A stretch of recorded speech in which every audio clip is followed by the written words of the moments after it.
La Biblia evoca imágenes hermosas de lo que siempre ha deseado ver en su iglesia.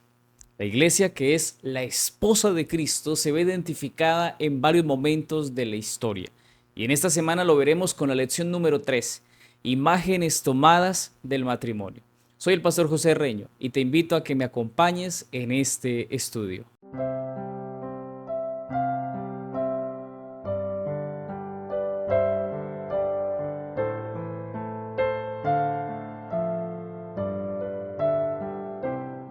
Para poder continuar necesitamos orar, así que te invito a que cierres tus ojos y oremos.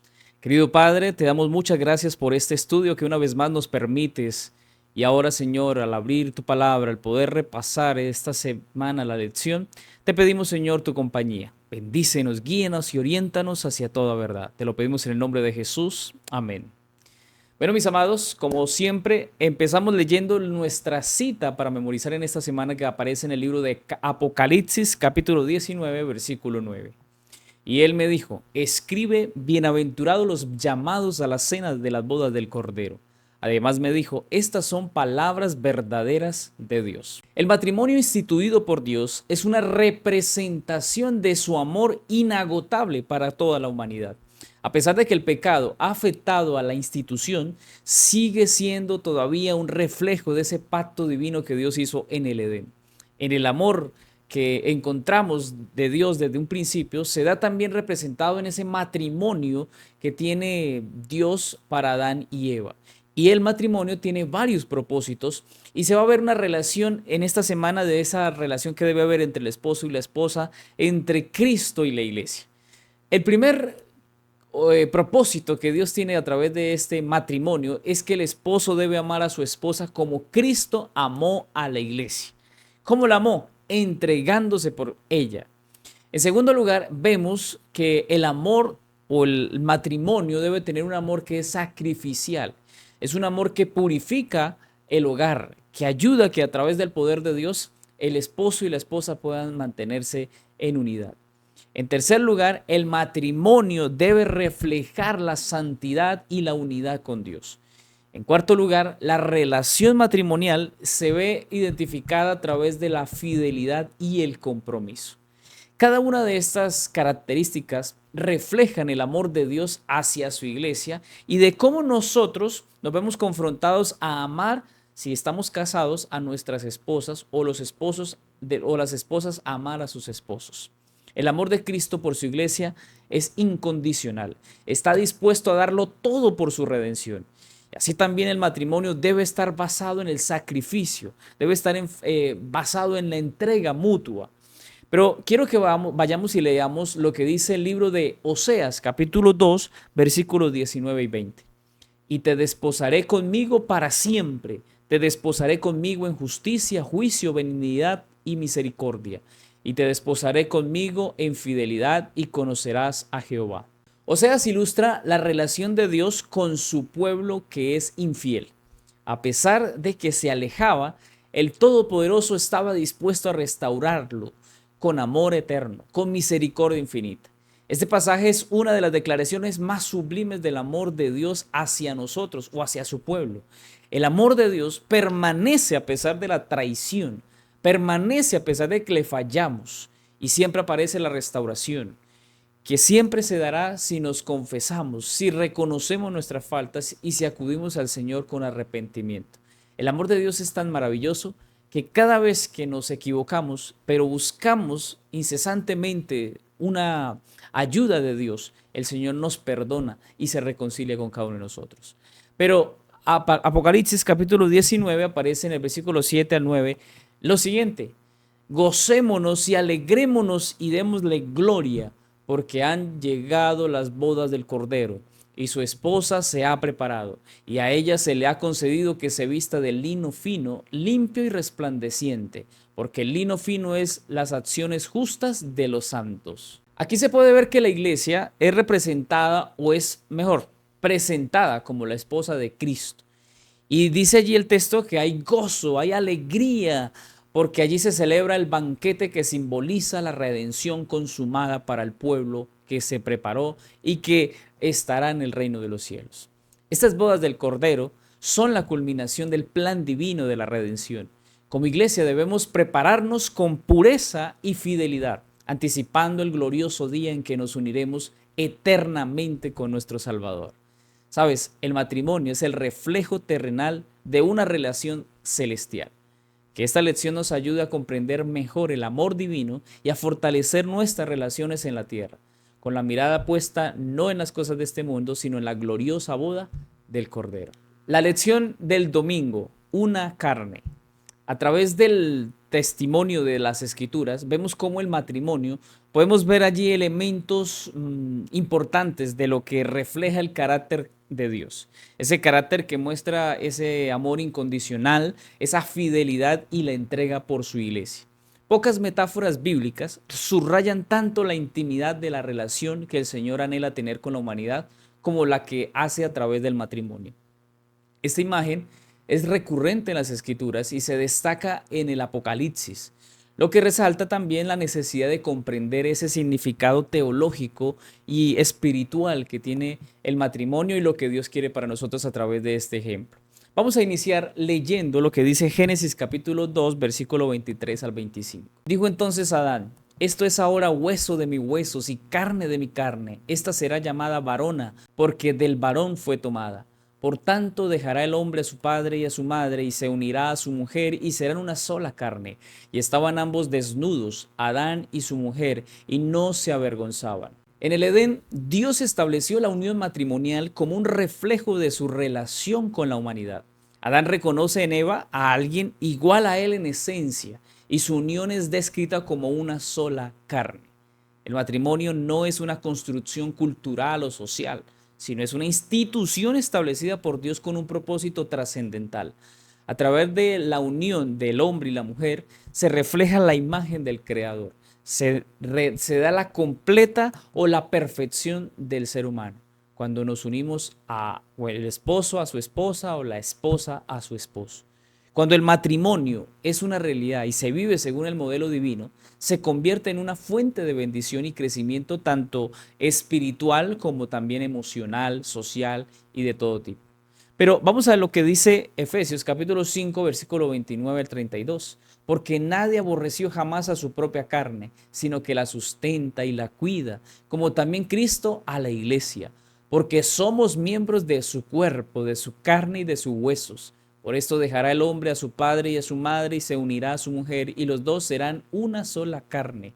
Grande es este misterio, mas yo digo esto respecto de Cristo y de la iglesia. Pablo aquí está utilizando la imagen del matrimonio para ilustrar el vínculo que es entre el Redentor, entre el Salvador y su pueblo. Así como el esposo debe amar y cuidar a su esposa, Cristo protege y sustenta a la iglesia con un amor incondicional. Cuando los esposos aplican estos principios, experimentan una relación más cercana y armoniosa. También reflejan el carácter de Cristo, porque es lo que el Señor nos está enseñando que debemos hacer. Ahora, desde la creación, desde el Génesis, desde el capítulo 2, se ve cómo el Señor establece la unión conyugal como un reflejo del vínculo profundo que Dios desea que tenga la humanidad. Y aquí en Efesios, pues vemos cómo se deja claro que el hombre se unirá a su mujer y serán una sola carne. La lección nos presentaba tres principios en el matrimonio que Dios nos da siempre. El primer principio es perdona aunque la otra persona no lo merezca. Y así como Dios nos perdona sin que lo merezcamos, en el matrimonio también nosotros debemos dar el perdón porque es esencial para restaurar la armonía y el fortalecer el vínculo del amor. El resentimiento no soluciona nada y la falta de perdón pueden destruir una relación. Mientras que todo lo contrario a esto es la gracia, es el perdón, el amar, el perdonar, el olvidar, el buscar dar misericordia a la pareja, pues allí vemos cómo se da también la restauración en el hogar. Perdonar no significa ignorar el problema o quedarse callado, sino abordarlo a pesar de las dificultades. Pero allí se da algo importante y es que debe haber amor y disposición para sanar. Cuando un matrimonio se edifica sobre el perdón, refleja la gracia de Dios en la vida de los creyentes. Y es importantísimo esto. En segundo lugar, dice, acepta a tu cónyuge con sus defectos, así como Dios nos acepta con nuestras imperfecciones y trabaja en nuestra transformación. De la misma manera, apreciado hermano, cada cónyuge debe aceptar y apoyar el crecimiento de la otra persona. En lugar de centrarse en las debilidades del otro, en lugar de centrarse en los problemas, en los defectos, el matrimonio debe ser un espacio de apoyo, debe ser un espacio de crecimiento mutuo. La paciencia y la comprensión deben ser importantísimas en todo momento en el que encontremos que nuestra pareja se encuentre con defectos.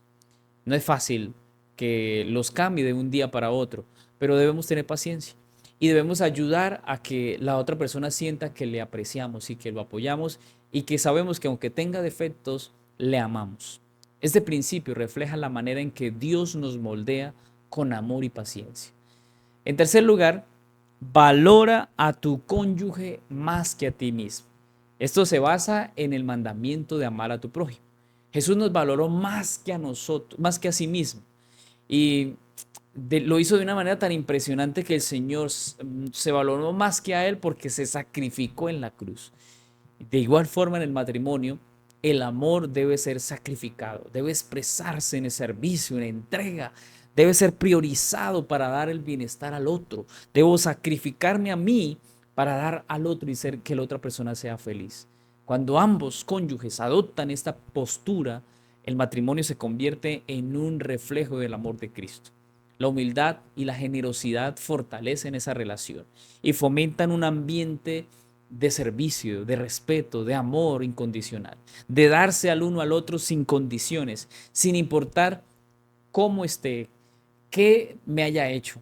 Cuando se vive el matrimonio bajo estos principios, esos tres principios, de perdonar a la otra persona, de tolerar o de tener paciencia por el otro y de amar a mi prójimo, a mi esposo, a mi esposa, como yo me amo, pues vamos a tener una relación muy enriquecedora, una relación especial. Qué importante que así como Cristo nos ama incondicionalmente, nosotros también amemos a nuestra pareja y seamos con ella una sola carne, honrando y glorificando a Dios a través de nuestros hogares. La lección del lunes, la novia hermosa.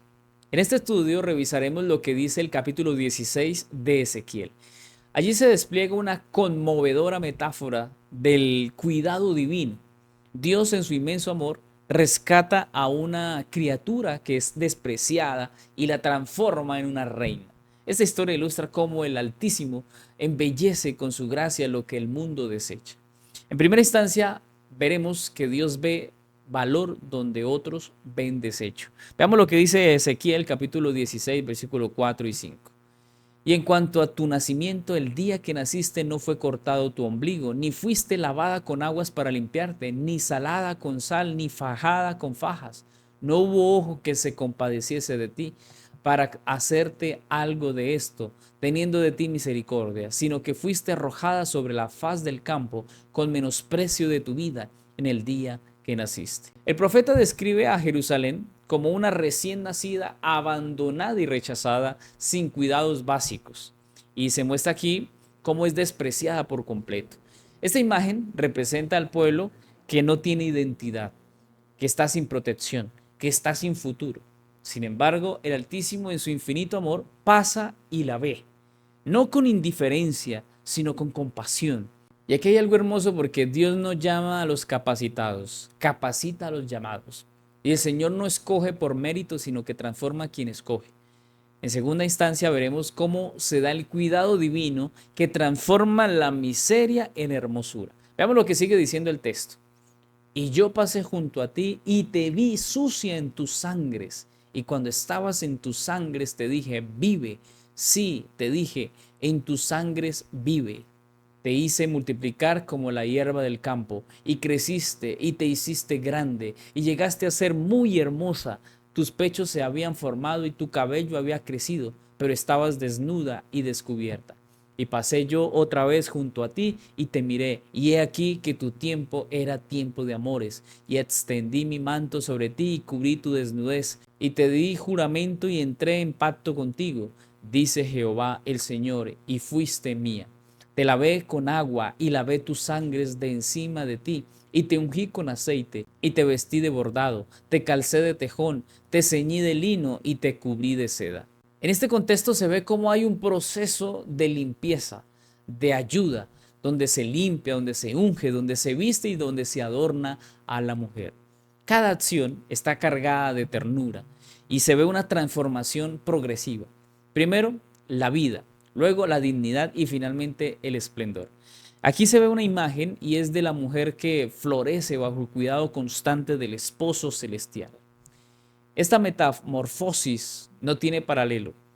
Lo despreciado se convierte en deleite, la suciedad se convierte en santidad. Solo Dios puede lograr algo así. La gracia no mejora, sino que transforma. El favor divino, el preciado hermano, no es maquillaje, cambia desde adentro hacia afuera. Ese cambio es total y solo se puede a través del poder de Dios.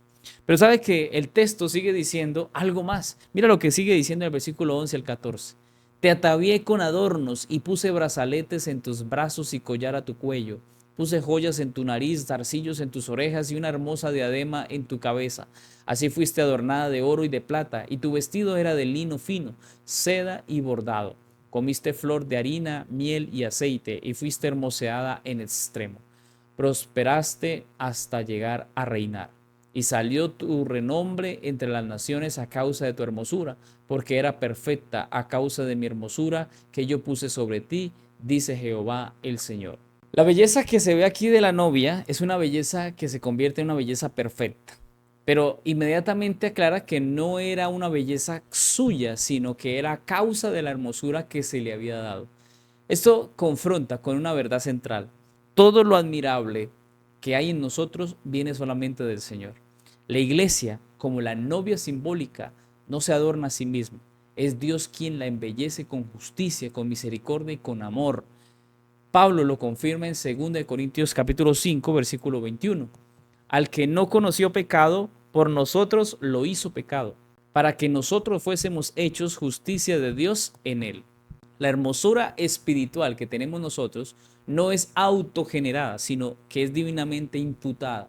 Toda corona que llevamos es reflejo de su gloria, no de nuestra grandeza, no de nuestros talentos, no de nuestra experiencia, nada de lo que hay en nosotros. Si algo brilla en nosotros es porque el Señor nos cubrió con su resplandor. Ninguna honra, gloria o adoración es para nosotros. Todo se lo debemos al Señor. Y eso es importante que lo tengamos en cuenta porque es ahí donde viene la última parte de la lección. Y es que el orgullo espiritual nace cuando olvidamos quién nos embelleció. Sigamos leyendo el texto porque el versículo 15 dice, pero confiaste en tu hermosura y te prostituiste a causa de tu renombre y derramaste tus fornicaciones a cuantos pasaron. Suya eras. El problema no fue la belleza, sino la autocomplacencia.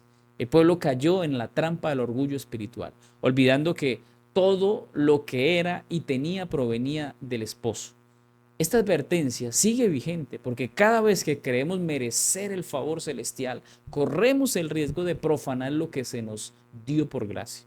La soberbia espiritual, al pensar que somos la iglesia de Dios, es que yo soy un hijo de Dios, es que yo tenemos la verdad y nos sentimos como que somos los mejores. La soberbia espiritual es uno de los peligros más sutiles que utiliza Satanás para que nos lleve a pensar que somos justos por nosotros mismos, cuando en realidad somos vasos de barro que solamente recibimos misericordia y esa misericordia debe llevarnos a ser más humildes. En cambio, cuando el orgullo viene a nuestra vida, se convierte en el maquillaje del alma que nos hace olvidar que somos barro. Cuando el corazón se cree bello por sí mismo, empieza a deformarse, a dañarse. ¿Sabes que Ellen White dice en Review and Herald lo siguiente? Tan pronto como el orgullo entra al corazón, el Espíritu Santo es expulsado. Qué impresionante cita y tan concreta. El mayor riesgo es caer en la autosuficiencia espiritual al pensar que somos meritorios por nuestras obras o virtudes. Allí olvidamos que todo lo bueno en nosotros proviene del Señor. Alejemos el orgullo a toda costa. Cuando nos comparamos con otros, cuando miramos nuestras obras, nuestra justicia como si fueran monedas de cambio para obtener el favor divino, caemos en esta ilusión. Y lo único que nos convierte es un objeto de burla de parte de Satanás. Satanás se burla de nosotros. Y Dios quiere que nosotros entendamos que en su presencia ninguno que dice ser llamado su hijo puede tener orgullo en su corazón. Porque tan pronto el orgullo entra en el corazón, el Espíritu Santo se va de nuestra vida. Por eso, hermanos, debemos practicar la gratitud. La gratitud y el reconocimiento a Dios y la humildad en el Señor es el mejor antídoto poderoso contra la soberbia y contra el orgullo. Por eso también debemos orar con sinceridad, estudiar la palabra de Dios y vivir en un servicio desinteresado para mantener esa relación de humildad. Cuando miramos la cruz, cuando miramos al Señor en la cruz, cuando vemos el sacrificio del Señor, comprendemos que nuestra belleza es prestada. Y eso nos conduce a una adoración genuina, a una dependencia constante de nuestro Creador. ¿Sabes? Hoy el Señor nos llama a ser humildes, a reconocer que no somos nosotros, que hoy lo que somos o lo que tú has alcanzado, porque algunas veces uno encuentra hermanos que dan sus testimonios, pero pareciera que se exaltan más a ellos que Cristo. Dicen, yo era un borracho, yo era un asesino, yo era malo, pero ahora Dios me transformó y ahora yo sí soy, ahora yo sí tengo, ahora entonces empieza a exaltarse el yo. Y no está mal contar nuestro testimonio de lo que Dios ha hecho en nuestra vida, pero no puedo convertir eso en exaltación para mí. No puedo llenar mi corazón de orgullo, porque tan pronto entra el orgullo en mi corazón, el Espíritu Santo se va. Que la hermosura de lo que Cristo ha hecho en nosotros, de los cambios que Cristo ha hecho en nosotros, de las maravillas y las bendiciones que Dios nos ha dado, no lleven a que nuestro corazón se llene de orgullo. Que todo lo que Dios nos ha dado simplemente nos lleve a postrarnos cada día y reconocer que nuestra belleza espiritual, que las bendiciones en nuestra vida, que todo lo que hemos logrado, lo que hemos abandonado y los logros que hemos alcanzado han sido simplemente por la bendición de nuestro Dios. En la lección del martes, la esposa prostituta de Oseas. En este día veremos una de las escenas que más me impactan en la Biblia, porque vemos a Dios en su pedagogía celestial pidiéndole al profeta Oseas realizar lo impensado, amar a una mujer infiel. A través de esta historia se muestra el dolor divino ante la traición espiritual y se ve cómo ese inagotable amor por el pueblo rebelde sigue vigente.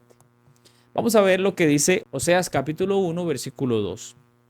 El principio de la palabra de Jehová por medio de Oseas, dijo Jehová a Oseas, ve, tómate una mujer fornicaria e hijos de fornicación, porque la tierra fornica apartándose de Jehová. En el Antiguo Testamento, la idolatría no era solo un error doctrinal, sino una traición matrimonial. Dios se presenta como un esposo que es fiel, que está herido por la deslealtad de su amada. Pero esta imagen pone en evidencia la gravedad del pecado. No es solo quebrantar las leyes, es romper el corazón del esposo. Cada acto de idolatría, que es adoración a ídolos, dependencia de alianzas humanas, adoración formal sin fidelidad. Este es un adulterio espiritual.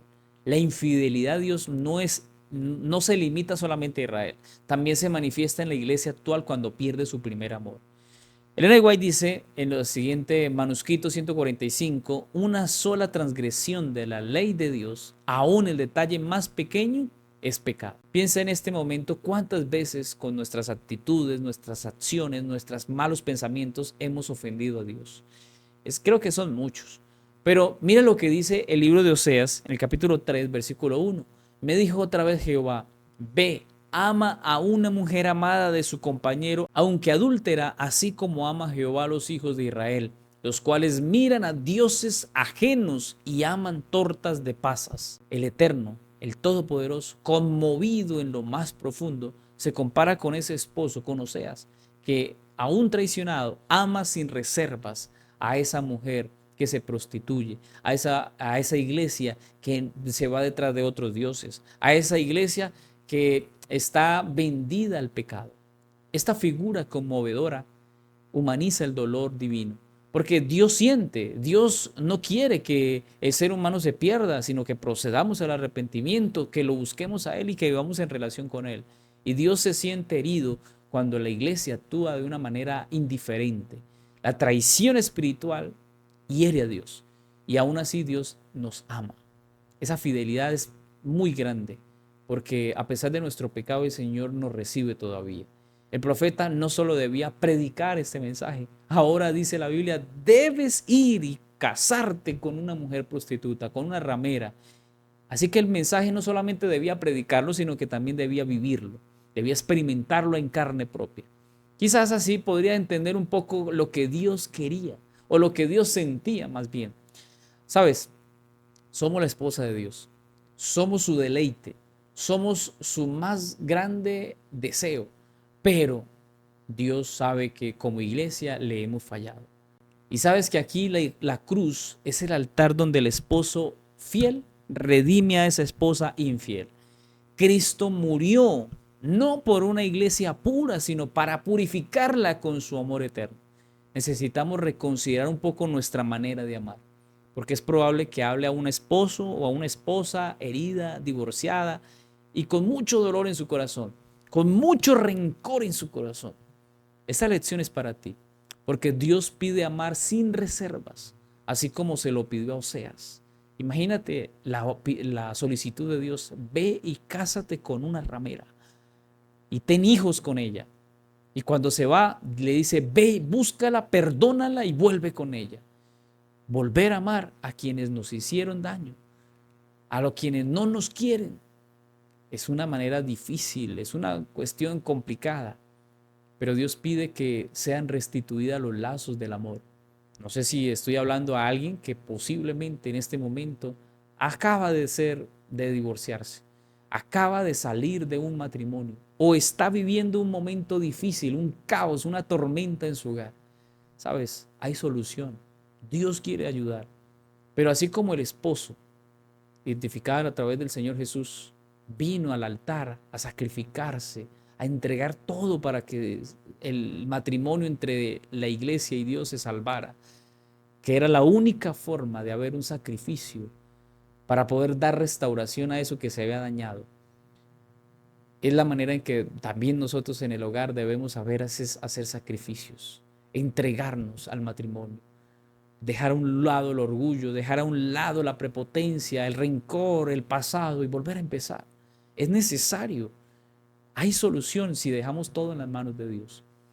¿Sabes? Apocalipsis capítulo 17, versículo 1 y 2 dice, vino entonces uno de las 7 ángeles que tenían las 7 copas y habló conmigo diciéndome, ven acá y te mostraré la sentencia contra la gran ramera, la que está sentada sobre muchas aguas, con la cual han fornicado los reyes de la tierra y los moradores de la tierra se han embriagado con el vino de su fornicación.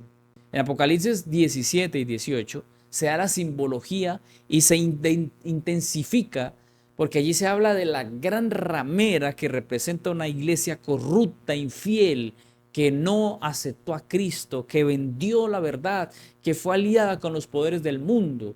Y es una imagen de la fornicación con los reyes de la tierra. Y esto indica esa mezcla ilícita entre religión y política, entre la verdad y el error, entre lo espiritual y entre la maldad. Pero sabes, el vino de esa fornicación de la gran ramera representa doctrinas que fueron embriagantes, doctrinas que confunden a las naciones. Esta figura profética denuncia la apostasía del sistema religioso papal, que en lugar de ser luz, seduce y oscurece. Lo más solemne de este llamado es que Dios manda a llamar y a salir a su pueblo de Babilonia. Y hay mucho pueblo de Dios en Babilonia. Hay mucho pueblo que debe salir de Babilonia. Y esto implica que aún su iglesia corre el riesgo de participar de esa corrupción, untándose de tradiciones y de costumbres de Babilonia. Babilonia no es un lugar, es una condición espiritual que está obviamente ligado con lo que el Apocalipsis y como creemos como adventistas, que se refiere al poder papal o a la iglesia católica, al poder de la iglesia. Pero no basta con esto, con estar en la iglesia católica, porque la condición de Babilonia, o mejor, Babilonia no es un lugar, es más bien una condición espiritual. Y la condición espiritual es de salir de la mentira, del error. Podemos estar en la iglesia confundidos. Hay gente que yo conozco en la iglesia que todavía sigue creyendo que cuando nos morimos nos vamos para el cielo o para el infierno. Hay gente en la iglesia que cree que debemos persinarnos. Hay gente en la iglesia que piensa que Cuando oramos podemos orar a los muertos. Y hay muchos errores que muchos adventistas, hermanos de la iglesia, que no han estudiado, que no han profundizado, pues están creyendo. No basta con estar en la iglesia. Hay que salir de toda forma de infidelidad espiritual. Porque cuando no salimos de la infidelidad espiritual, sino que estamos viviendo en idolatría, vivimos en pecado, vivimos en el gusto al pecado, pues obviamente seguimos en una condición espiritual de Babilonia. Y mira lo que dice Apocalipsis capítulo 18, versículo 1 al 4. Después de esto vi a otro ángel descender del cielo con gran poder, y la tierra fue alumbrada con su gloria, y clamó con voz potente diciendo: ha caído la gran Babilonia, y se ha hecho habitación de demonios y guarida de todo espíritu inmundo, y albergue de toda ave inmunda y aborrecible. Porque todas las naciones han bebido del vino del furor de su fornicación, y los reyes de la tierra han fornicado con ella, y los mercaderes de la tierra se han enriquecido de la potencia de sus deleites. Y oí otra voz del cielo que decía: salid de ella, pueblo mío, para que no seáis partícipes de sus pecados, ni recibáis parte de sus plagas. Hay que entender que el pueblo de Dios en esencia no es un lugar. El pueblo de Dios son personas fieles, sinceras y obedientes a la voluntad de Dios. Cuando el mensaje de Apocalipsis 18:4 se da, es una súplica que dice: salid de ella, pueblo mío. El Señor no reniega, aunque está enredado en errores el ser humano. El Señor llama al pueblo a salir, incluso el pueblo que está extraviado. Hay ovejas en otros rediles, en otros campos. Hay fieles que se salvarán siendo miembros de otras iglesias, de otras denominaciones. Los salvos no son identificados por una membresía VIP de alguna congregación o de alguna iglesia. No nos salvamos porque somos cristianos nominales o adventistas nominales. El pueblo de Dios son personas, son fieles que se mantienen en la verdad. Pero hay mucha gente que está en el error. Pero además estamos nosotros, la iglesia adventista del séptimo día, que está en el mensaje correcto porque la palabra de Dios lo enseña y porque así lo creemos, porque creemos en un mensaje correcto, en un mensaje que está basado en las escrituras y le creemos a Dios. Pero estar en la iglesia, conocer el mensaje, no me asegura que ya sea salvo. Se requiere de fe y obediencia al Señor. Se requiere de dependencia a su voluntad y buscar ser como Él es. Nuestro único y mejor modelo es seguir al Señor. No vivimos por apariencias, no vivimos por títulos, no vivimos por una camisa que diga yo soy adventista o yo voy a ser salvo. No. Dios espera que nosotros de verdad lo sigamos y vivamos para Él. El mismo Dios que amó a Israel en su adulterio, que envió a Oseas a redimir a una esposa infiel, es el que hoy llama a la iglesia a despertar, a salir del letargo espiritual, a regresar al pacto de amor. El juicio se aproxima, pero el llamado es de amor. La cruz sigue abierta, la cruz sigue vigente, la redención aún está en oferta. Todavía hay oportunidad de salvación, todavía está la gracia dada para todo el que quiera arrepentirse. Pero solamente los que oyen la voz de Dios, los que anhelan seguir al Señor, podrán permanecer fieles. La iglesia en este tiempo debe recordar que ha sido amada y escogida, no por su fidelidad, sino por la gracia de Dios. Oseas nos enseña que Dios sufre por nuestra infidelidad, pero también que nunca se rinde. Su amor es restaurador, perdura, es un amor que se sacrifica. Y debemos también aprender de esto. Debemos huir de toda forma de idolatría y dejar de ser ese pueblo o esa Babilonia espiritual. Esa Babilonia que no quiere dejar que salga del corazón. Y como dije, Babilonia se representa en Apocalipsis como un movimiento cristiano o el movimiento católico, un poder papal, el poder es religioso. Pero Babilonia también es una condición espiritual de no querer aceptar la verdad, de no mantenerse en obediencia a Dios, sino en idolatría, en estar adorando cosas materiales, en estar adorando personas, en estar dando culto a cosas o a situaciones, a estar condicionados con el pecado. Debemos huir de toda forma que nos lleve a la idolatría. Una idolatría moderna. Hoy no estamos hablando de idolatría de adorar una imagen, no, es idolatría al celular, idolatría a la mujer, idolatría a los hijos, idolatría al trabajo, idolatría al dinero, idolatría a la riqueza, a las cosas materiales. Debemos volver al primer amor. Debemos renovar nuestra vida, nuestro compromiso con el novio, con Cristo, con el esposo, que viene a buscar una esposa santa, pura, sin mancha ni arruga, una iglesia que se prepara para el día del regreso del Señor. La lección del miércoles, Isaac y Rebeca. Como el mismo título lo indica, veremos la historia del matrimonio de Isaac y Rebeca, que no es solo un relato romántico antiguo, sino una figura profética del vínculo entre Cristo y su iglesia. Veamos lo que nos enseña la palabra de Dios en Génesis capítulo 24, versículo 1 al 4. Era Abraham ya viejo y bien avanzado en años, y Jehová había bendecido a Abraham en todo. Y dijo Abraham a un criado suyo, el más viejo de su casa, que era el que gobernaba en todo lo que tenía: pon ahora tu mano debajo de mi muslo, y te juramentaré por Jehová, Dios de los cielos y Dios de la tierra, que no tomarás para mi hijo mujer de las hijas de los cananeos, entre los cuales yo habito, sino que irás a mi tierra y a mi parentela y tomarás mujer para mi hijo Isaac. Aquí se ve cómo Abraham no buscaba para su hijo una esposa por afinidad étnica, sino por identidad espiritual, por características especiales. Sabía que los cananeos estaban envueltos en prácticas paganas, había depravación, había idolatría, y que fácilmente podrían contaminar el corazón del pueblo de Dios y de su hijo. Pero la fe no debía mezclarse con idolatría. Por eso encargó solemnemente al siervo encontrar una mujer con características especiales, que compartiera valores de fe, que fuera una mujer de su pueblo. Y esto es un llamado para que las uniones espirituales no se tomen a la ligera, porque esto afecta tanto el presente como el futuro de un matrimonio. Piensa, por ejemplo, cuántos divorcios vemos hoy día en nuestras iglesias. La suma es alta.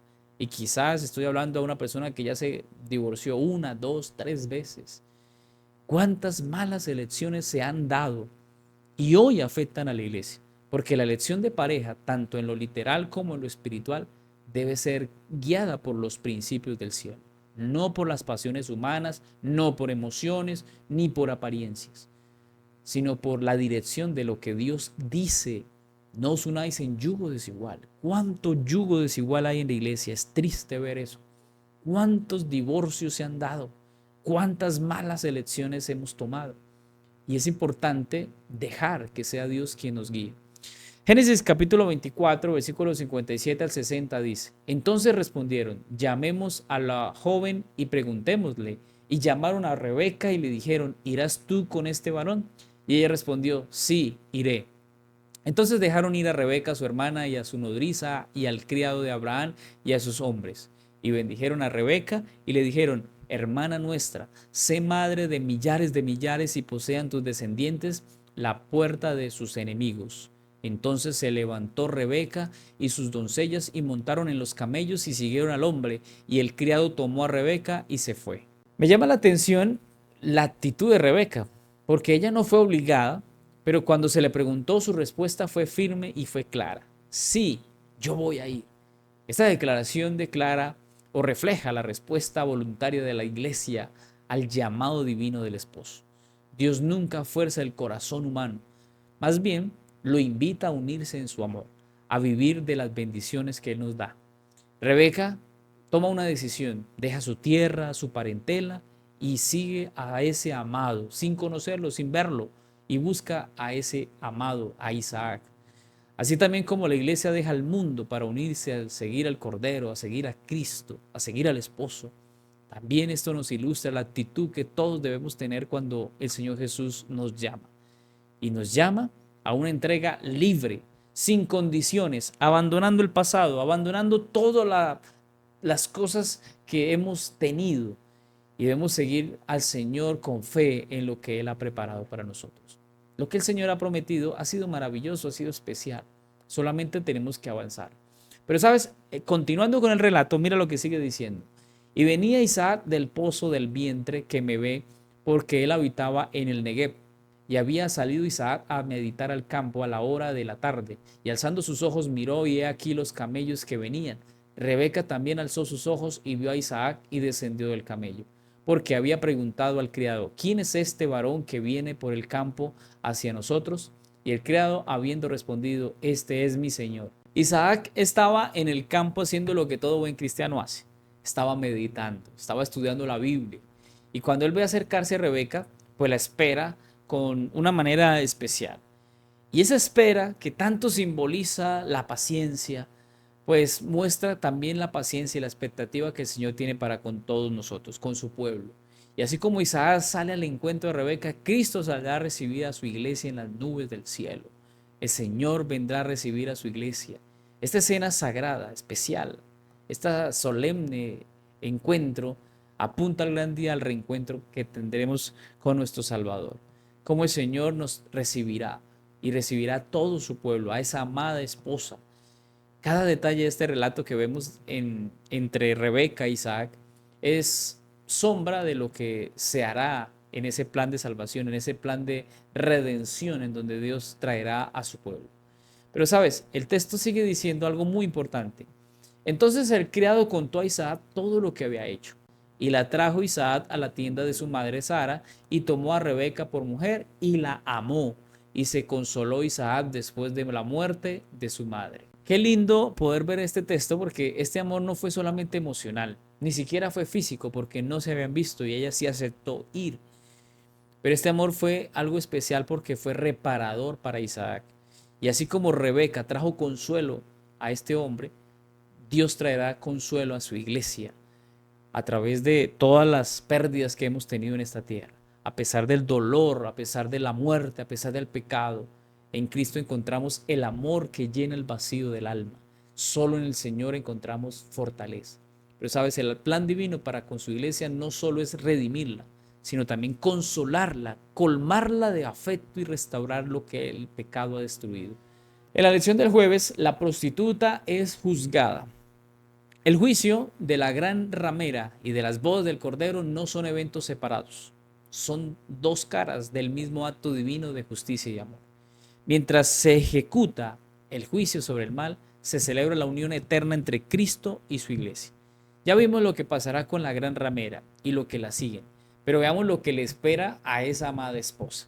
Apocalipsis capítulo 19, versículo 1 al 9 dice: Después de esto oí una gran voz de gran multitud en el cielo que decía: Aleluya, salvación y honra y gloria y poder son del Señor Dios nuestro, porque sus juicios son verdaderos y justos, pues ha juzgado a la gran ramera que ha corrompido la tierra con su fornicación y ha vengado la sangre de sus siervos de la mano de ella. Otra voz dijeron: Aleluya, y el humo de ella sube por los siglos de los siglos. Y los 24 ancianos y los 24 seres vivientes se postraron en tierra y adoraron a Dios que estaba sentado en el trono y decían: Amén, aleluya.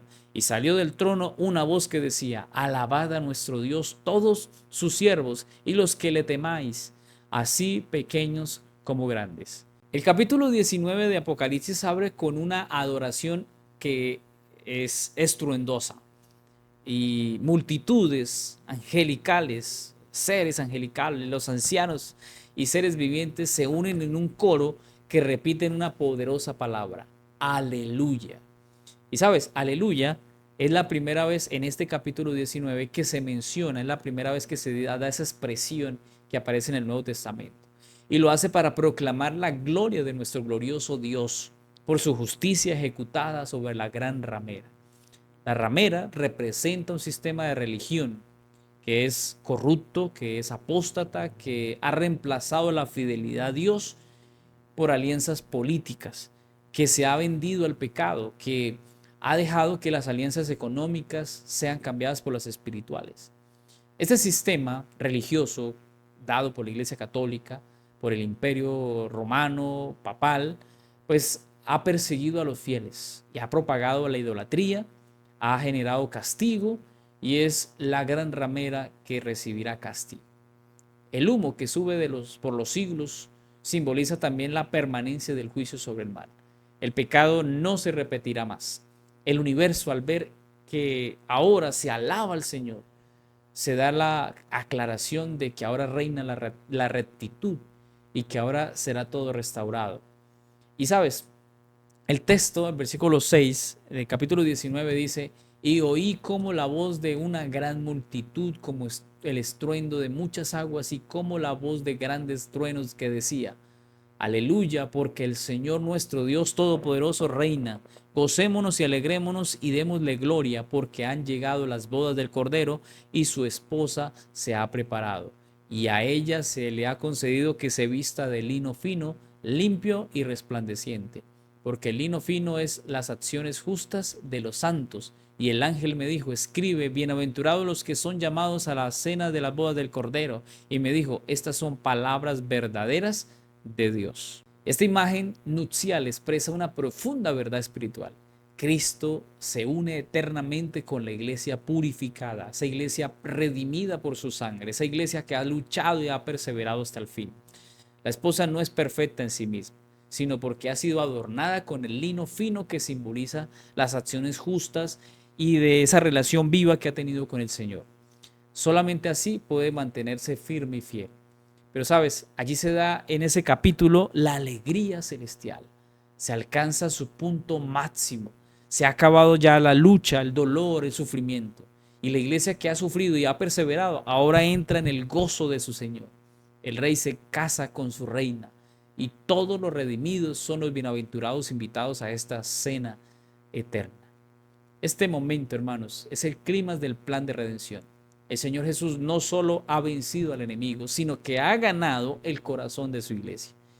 El Señor ama a la iglesia, le ama porque ha entregado todo por ella. Pero la esposa también lo ama, lo adora y le pertenece.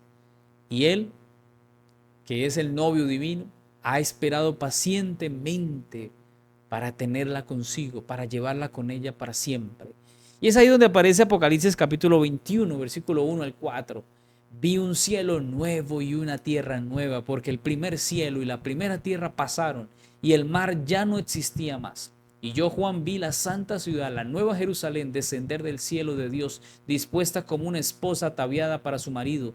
Y oí una gran voz del cielo que decía, he aquí el tabernáculo de Dios con los hombres, y Él morará con ellos, y ellos serán su pueblo, y Dios mismo estará con ellos como su Dios. Enjugará Dios toda lágrima de los ojos de ellos, y ya no habrá más muerte, ni habrá más llanto, ni clamor, ni dolor, porque las primeras cosas pasaron. El tabernáculo de Dios ahora está con los hombres. No hay más distancia, no hay llanto ni muerte. Lo que el pecado rompió, desfiguró y dañó, Dios lo ha restaurado con perfección. Y aquí se da el cumplimiento del deseo eterno de Dios, de morar eternamente con sus hijos. ¿Sabes que cada promesa de restauración, cada palabra sobre la nueva tierra, tiene como fundamento el sacrificio incomparable del Señor Jesús? El amor del Señor y lo que el Señor ha hecho para que la iglesia sea salva, para que su pueblo, la esposa de Cristo, sea recompensada en la eternidad, pues es algo que la verdad es maravilloso. Todo lo ha hecho el Señor Jesús. Y dice Elena White que así como la iglesia es amada por el esposo, por Cristo, de la misma manera el Señor espera que el esposo ame a su esposa, que la esposa ame a su esposo, que el amor sea mutuo, sea compartido, sea genuino. No hay lugar para la incertidumbre si hemos sido redimidos por la sangre del Señor. También debemos ser testimonio con nuestras vidas, con nuestros matrimonios, con nuestros hogares, porque quien reina en nuestra vida no es el enemigo, no es Satanás, es Cristo Jesús. Y si reina Cristo en nuestra vida, debe darse evidenciado a través de testimonio, de una vida de frutos, de una vida de amor, de una vida de perdón, de una vida de abnegación, de obediencia, de una vida sacrificada por amar y ayudar a los demás. ¿Sabes? Dios espera que un día tú y yo estemos en la boda, en las bodas del Cordero. Pero necesitamos ahora estar viviendo una vida consagrada. La boda no es solo una esperanza futura, es una realidad que está sellada en la cruz, que se da a través de una evidencia diaria, entrega a Cristo todos los días. Y mira, el matrimonio representa la unión total, inquebrantable, en la que el Señor espera que así como la Nueva Jerusalén aparece como una esposa que se entrega a su esposo con ese pueblo que se ha preparado, nuestra relación con Dios no será distante ni simbólica, sino real. ¿Sabes, hermano querido? Dios nos llama hoy a vivir los principios que el Señor ha mantenido durante toda la historia de la humanidad, amando a su iglesia. Hoy tú, esposo, esposa, ama. Ama aunque duela, ama aunque parezca difícil, ama aunque no recibas. Ama, ama, ama, como Cristo ha amado a esta iglesia, como Cristo ha amado a este pueblo rebelde, necio, egoísta, idólatra, ese corazón orgulloso que no quiere aceptar a Cristo. Y el Señor aún nos sigue amando y nos sigue mostrando ese amor infinito y maravilloso. Que Dios nos ayude a entender el amor de Dios para que así lo veamos también en nuestros hogares, en nuestras familias, en nuestra comunidad. La lección del viernes para estudiar y meditar. Las metáforas nupciales en la Biblia que hemos visto hasta este momento y durante esta semana no son meros símbolos poéticos, más bien allí se revelan verdades sobre la relación entre Cristo y la iglesia. En cada historia hay una invitación a prepararnos con urgencia para las bodas del Cordero. Tú y yo debemos hacerlo, debemos prepararnos y seguir adelante. Y creo, hermano querido, que esta lección de esta semana nos lleva a poder ver que Cristo se revela como un Señor, como el esposo sensible, generoso y transformador. Aunque seamos necios, orgullosos y prepotentes, el Señor sigue mostrando su amor. El milagro del Señor se sigue dando en la vida de la iglesia, pero necesitamos tener una vida de relación con Cristo. Debe ser personal, debe ser activa, debe ser diaria. Cuando el Señor se demora, es porque la iglesia no se está preparando. Necesitamos prepararnos y buscar cada día al Señor. Buscar cada día, en cada momento al Señor para ser como Él. El retraso del esposo prueba nuestra fidelidad. La preparación no puede improvisarse. La iglesia debe velar, orar, esperar con ansias el regreso del Señor. ¿Sabes, hermano querido? Dios hoy nos llama a que nos preparemos para encontrarnos con el Señor. Y hoy quiero invitarte a que coloques, para resumir esta lección, la frase de esta semana. La frase es: quiero prepararme para vivir con Jesús. Si ese es tu deseo, quiero prepararme para vivir con Jesús. Quiero prepararme para vivir con Jesús. Y si quieres poner tu nombre, mejor. Yo, fulano de tal, quiero prepararme para vivir con Jesús. Yo, José Herreño, me quiero preparar para vivir con Jesús. Da esa afirmación si es lo que tanto deseas con el Señor, y que el Señor nos ayude a seguir perseverando hasta el día de su regreso. Quiero invitarte para que oremos y finalicemos este momento. Querido Padre, gracias por tu gran amor. Lo vemos reflejado en la vida de Isaac y Rebeca. Lo vemos reflejado en cómo desde el Edén has deseado, Señor, que la iglesia, que así como tú amaste a esta iglesia, le diste nacimiento, la fortaleciste, así como lo que dice Ezequiel, así como la adornaste, la embelleciste, Señor, la adornaste y le llenaste de favor. Nos ayudes a recordar, Señor, que no hay nada en nosotros sino solamente la gracia de Cristo. Quita de nosotros el orgullo y ayúdanos, Señor, a saber que somos una iglesia que debemos prepararnos cada día en humildad, viviendo en constante relación contigo. Perdónanos, Señor, porque no hemos sabido aprovechar el tiempo. Hemos desperdiciado el tiempo en tu presencia. No hemos valorado, Señor, lo que nos has dado. Hemos sido orgullosos, pero danos un corazón humilde. Perdónanos, Señor, porque te hemos fallado, pero queremos un día, Señor, estar contigo en las bodas del Cordero, en ese momento solemne donde recibirás a tu iglesia y la adornarás de vida y nos darás, Señor, la recompensa de estar contigo por siempre. Te pedimos tu bendición en esta hora. Gracias por oírnos. En el nombre de Jesús. Amén.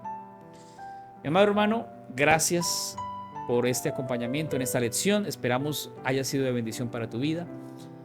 Queremos animarte a que compartas, le des me gusta y te suscribas si no has hecho esto en este canal, en el canal del pastor José Herreño, aquí en el canal de YouTube. Que Dios te bendiga y recuerda, como siempre te digo, con Jesús todo es mejor. Que Dios te guarde. Nos vemos en una próxima lección.